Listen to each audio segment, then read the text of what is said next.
rings, but it's all delusion, right? Because it looks beautiful, but no humans can live on it. That's true. Unless you're in suits. Yeah. And then you got Uranus and Neptune twin planets and Pluto, and that makes your lineup. But they're always circling, you know, nothing's ever lined up, right? Really. Once in a while. Once in a while. But at the end of the Mayan calendar, what's so special is... Don't you just love it? I love chaos.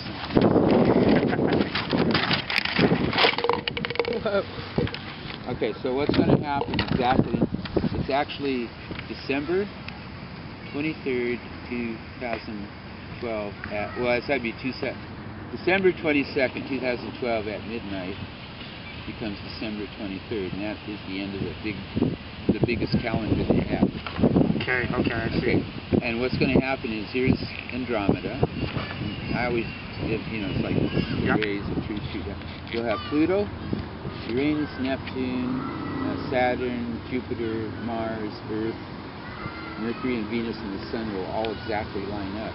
And the Moon will be behind the Earth, so it's going to be a total blackout on Earth, total for 24 hours, total blackness.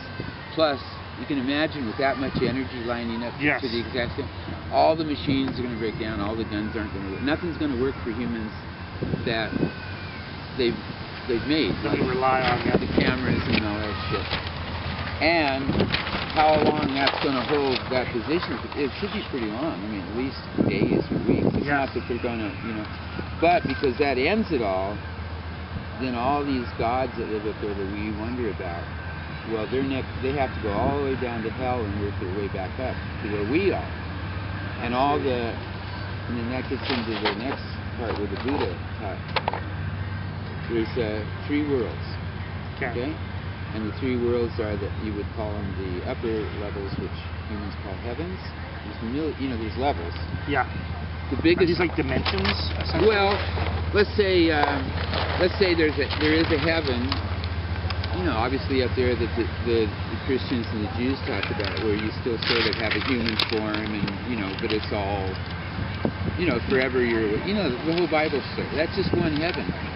Some of these gods are so big now, they are the galaxies, they are the stars, they are the, but they're still just gas and light and heat, They are so gone and tripped out, they're just, I'm a comet, say the birds out.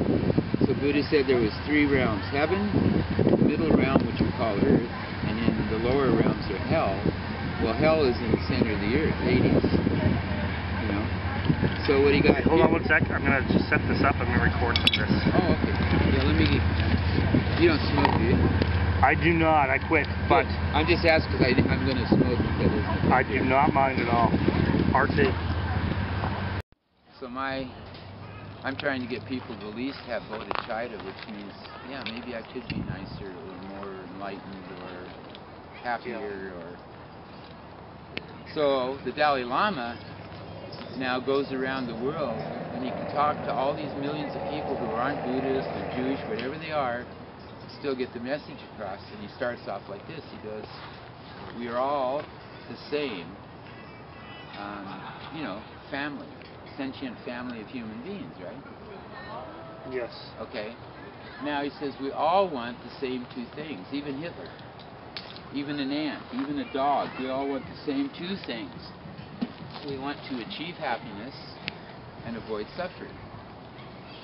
And then he says, all happiness in this world arises from the wish for other people's happiness.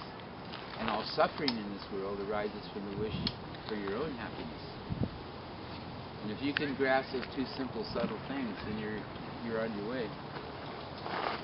Does that make sense to you? It makes people together, tells them those things I just told you, and he says, let's all just take this vow together, and everybody chants it. Goes, as long as time and space endures, as long as beings remain behind, so shall I remain behind to help relieve the sufferings of this world. And that's the Bodhisattva vow. So in 2005 I knew all this, from doing all the drugs and studying, and I had nobody to talk to. Nobody would even listen to me. It was crazy.